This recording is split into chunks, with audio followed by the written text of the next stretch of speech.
Herding bridge বাংলাদেশের পাবনা জেলার ঈশ্বরদী উপজেলার পাকশী থেকে কুষ্টিয়া ভেড়ামেরা উপজেলা পর্যন্ত যুক্তকারী একটি রেল সেতু। এটি বাংলাদেশের সবচেয়ে দীর্ঘ রেল সেতু হিসেবে পরিচিত। পাবনা জেলার পাকশী রেল স্টেশনের দক্ষিণে পদ্মা নদীর উপরে এই সেতুটি অবস্থিত। এই সেতুর নির্মাণকাল 1909 থেকে 1915 সাল পর্যন্ত। তৎকালীন ভাইসর লর্ড হার্ডিঞ্জের নাম অনুসারেই এই সেতুর নামকরণ করা হয়। হার্ডিং ব্রিজের দৈর্ঘ্য 1.8 কিলোমিটার। পাবনা জেলা সদর হতে ঈশ্বরদী উপজেলার দূরত্ব আনুমানিক 25 থেকে 30 কিলোমিটার। যাতায়াত ব্যবস্থা ভালো। ঈশ্বরদী উপজেলার একটি ইউনিয়ন ও গ্রামের নাম পাকুশী। পাকুশী রূপপুর প্রকল্পের পাশেই এবং পদ্মা নদীর তীরে পাকুশী হার্ডিং ব্রিজের অবস্থান। উক্ত স্থানে আনুমানিক 1 ঘন্টা সময়ে পাবনা জেলা শহর হতে সড়ক পথে দাসুরিয়া মোড় হয়ে যাওয়া যায়। পাকুশী গ্রামেই বাংলাদেশের রেলওয়ের পশ্চিমাঞ্চল বিভাগীয় হেডকোয়ার্টার অবস্থিত। এছাড়া পাকুশী একটি প্রধান ব্রডগেজ রেল স্টেশন। এই স্টেশনে আধা মাইল উত্তরে গুরুত্বপূর্ণ প্রধান রেলওয়ে অফিসগুলো ও কলোনি অবস্থিত। কলোনির সদস্য ভবনগুলিতে রেল বিভাগের বিভিন্ন অফিস সমূহ অবস্থিত।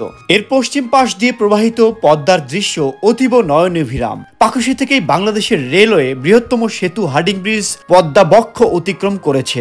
পাকুশীর সন্নিকটে এবং পাকুশী ইউনিয়ন পরিষদের অন্তর্গত রূপপুর গ্রামে প্রস্তাবিত আণবিক প্রকল্পের স্থান রয়েছে। ব্রিজ সংলগ্ন স্থানে বেশ কিছু শীততাপ নিয়ন্ত্রিত কটেজ রয়েছে, যেখানে দেশি বিদেশি পর্যটক অবস্থান করে এবং পদ্মার সৌন্দর্য উপভোগ করে থাকেন। এর পাশেই অবস্থিত বাংলাদেশের সর্ববৃহৎ মেগা প্রজেক্ট পারমাণবিক বিদ্যুৎ চুল্লি। 1961 সালে পাবনা জেলার ঈশ্বরদীর রূপপুরে প্রথম পারমাণবিক বিদ্যুৎ কেন্দ্র নির্মাণের উদ্যোগ নেয় সেই সময়কার পাকিস্তান সরকার। 1968 সাল নাগাদ অধিগ্রহণ সহ বেশ কিছু কাজ আংশিক সম্পূর্ণ হয়, কিন্তু তৎকালীন পূর্ব পাকিস্তানে স্বাধীনতা আন্দোলনের উত্তাল ঢেউ শুরু হলে প্রকল্প বাস্তবায়নের সিদ্ধান্ত বাতিল করে তৎকালীন সরকার। স্বাধীনতার পর ফের পারমাণবিক বিদ্যুৎ কেন্দ্র নির্মাণের উদ্যোগ নেন জাতির জনক বঙ্গবন্ধু শেখ মুজিবুর রহমান সরকার। এরপর নানা সীমাবদ্ধতায় এর কাজ আর বেশি এগোয়নি।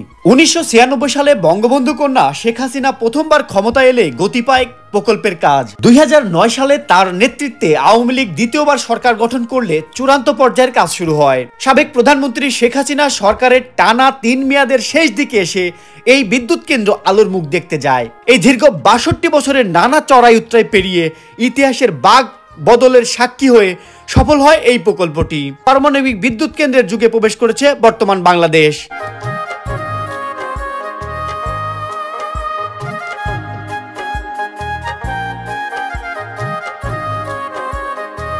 পাবনা থেকে আপনাদের সাথে আছি আমি আরমান শাহ, কৃষাণ টিভি।